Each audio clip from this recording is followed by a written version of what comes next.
Domenica 24 giugno si terrà la 7ª edizione della Maratona del Gusto, la manifestazione organizzata da Asso Ristora. Eleonora Biral ha incontrato il presidente Flavio Doretto. Oggi incontriamo Flavio Doretto per parlare della 7ª edizione della Maratona del Gusto, un'iniziativa organizzata dall'Associazione Ristoratori del Veneto Orientale.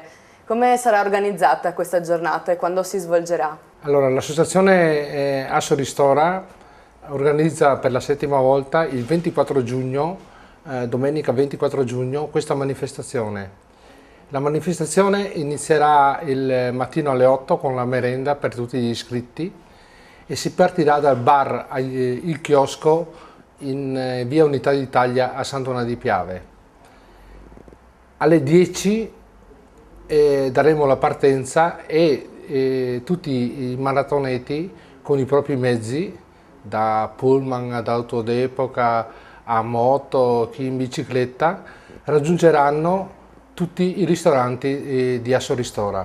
Alle 17 appuntamento a Eraclea Mare presso l'ex Fornace, dove ci sarà il sorteggio dei tesori. A Eraclea Mare siamo ospiti della confraternita dei Risi e Tocchi, dove si assaggerà anche questo piatto e poi ci sarà la distribuzione di un sorteggio per la distribuzione dei tesori.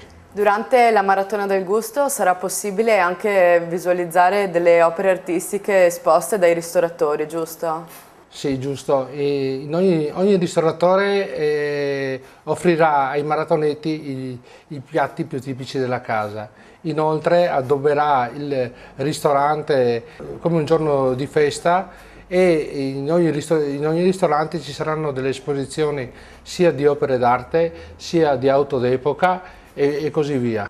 Una giornata completamente dedicata al piacere del cibo e del vino. Come ci si può iscrivere a questa maratona?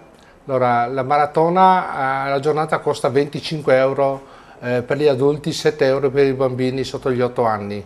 Ci si può iscrivere presso i ristoranti partecipanti oppure il mattino stesso al bar Al Chiosco in via Unità d'Italia a San Donà.